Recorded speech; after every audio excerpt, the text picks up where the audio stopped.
Welcome back to another episode of the Power Sports Memorabilia Show. I am your host, Matt Powers. Thank you again for joining me. Don't forget to visit the website, powersportsmemorabilia.com. Also, can be followed there on Instagram at Powers Autographs.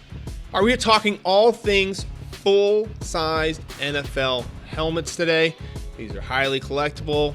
We've got some new people coming in the hobby, and they're really unsure what to buy. And it is kind of confusing. There are a ton of different helmets out there, and we're going to be hopefully clearing the air. So at the end of the video, hopefully you've got a good understanding and a good understanding of what you would like to purchase for your collection. All right. So today we're going to talk about a couple different things. Number one, who manufactures the current NFL helmets? What's the difference between a replica and an authentic? And also, what's a VSR4? You may have seen those kind of floating around the internet. And then what are the different parallel helmets? You kind of probably have seen these. We got the Blaze, the Lunar, Eclipse. There's so many different ones out there. What are the differences there? And should you be buying any of these? And then how do you decide what to buy? Is it going to be a replica or is it an authentic? I'll share with you my secret formula on how I decide what to buy there. But again, which ones should you collect? I'll cover that at the end of the video. And then I'll also tie in some pen choices for you on the full-size helmets. All right, so first off, let's talk about the manufacturers. The current manufacturer of the NFL and I believe most of the college helmets right now is Riddell. They make pretty much everything. Schutt used to make a lot of the college ones in the past, but mainly it's all Riddell right now. The typical helmet that Riddell makes is called a speed helmet. And how you can tell if it's a speed helmet is it has holes on the top of the helmet. Yes, I know for us autograph people, those holes are super annoying. They get in the way of the autograph, especially on the mini helmets. Full-size helmets, not so much there. But that's how you can tell what a speed helmet looks like, is it's got those holes on top of the helmet. The main difference between a replica and an authentic helmet is the replicas do not have any padding on the inside of the helmet, while the authentics do. Looking at the helmet from the outside in, you would not be able to tell anything from the outside. However, when you flip it on the inside, you will see padding on the authentics. I mentioned at the beginning of the video a VSR4 helmet. This is the style helmet that Riddell made in the past, kind of in the early Tom Brady kind of era. You'll see some Tom Brady helmets on VSR4s, Tom Brady autographs on them. They don't have any holes on top of the helmet. They are just the absolute best to get signed with autographs. So if you see some out there unsigned, they don't make them anymore, but if you do see some, I would definitely suggest picking some up, hold on to them, and wait for that next autograph signing, because they are absolutely golden to get signed. All right, so outside of the standard NFL helmet, okay, so the one that you see, kind of the style of logo and the colors that the player is wearing on the actual field, the NFL also makes a variety of kind of parallel helmets, and they make a bunch of them. I mentioned a couple at the beginning. They've got the Lunar ones. They've got the Eclipse. The Blaze was kind of the first one that kind of set this trend off, and the Blaze one is really cool. I've had a Tom Brady one signed, Blaze. Sold it a long time ago, but it was pretty sweet. They've also got the Salute to Service one. So if you are, active or former military, those are pretty cool to get done. They've also got a Speed Flex helmet, which we will kind of talk about here in a little bit.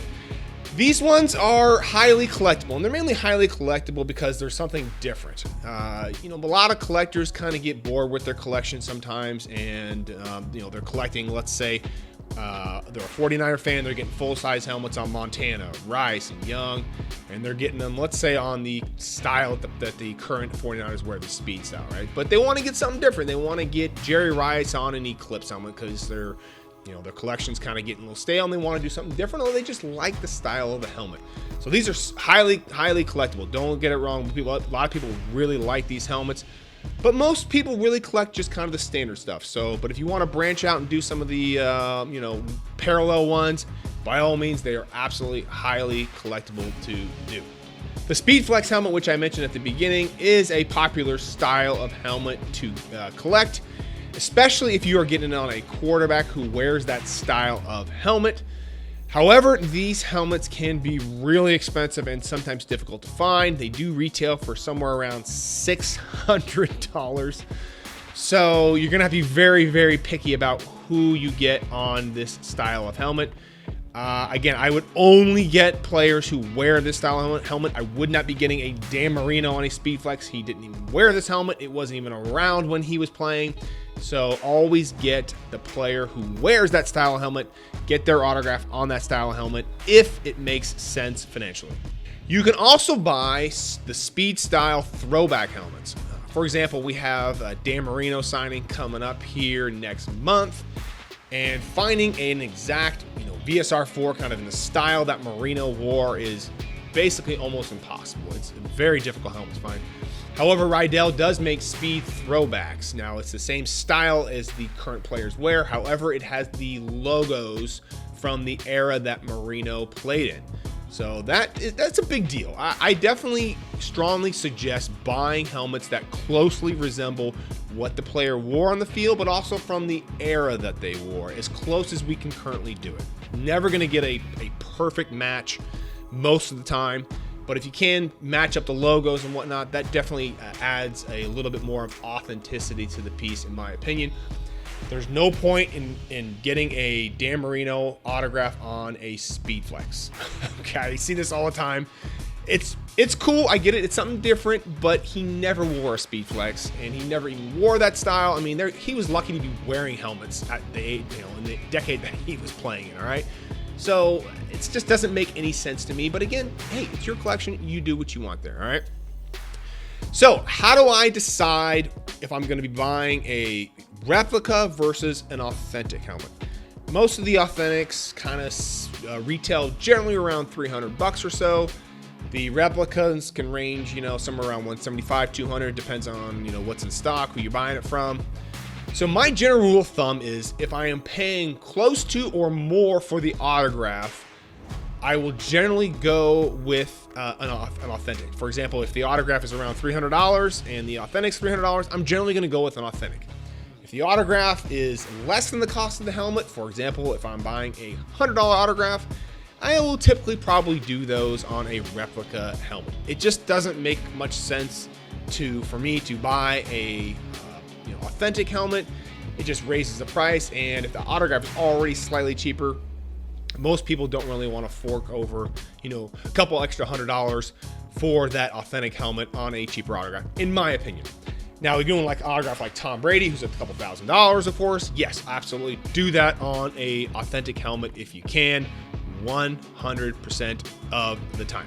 All right, so hopefully that kind of clears the air on the authentics and kind of in the replicas and which ones to buy and which ones maybe not to. Let's talk about pens for just a brief moment here. Typically what I like to do on the helmets is I do a paint pen. It just quote unquote pops a little bit more for me, especially if I'm doing like a white paint pen or a silver paint pen. If you're doing kind of the standard black color, you can definitely go with a black Sharpie. It's perfectly fine. You'll be absolutely okay there. But if you want to do a paint pen and you think it's a little bit more of a bolder color, by all means, feel free to. Sometimes I like to do a Sharpie on a full-size helmet if I'm getting a ton of inscriptions on there. And the reason being is a Sharpie tends to dry a little bit quicker than a paint pen, so you kind of minimize kind of this quote-unquote spidering effect sometimes you see with a paint pen. Just allows for a little bit cleaner of an inscription. But again, totally up to you on the paint pens or Sharpies. With black, you can't really go any real wrong direction there. But if you want to do a specialty color such as a white, I would definitely suggest doing a paint pen. All right, so hopefully that gives you kind of a quick rundown of the helmets.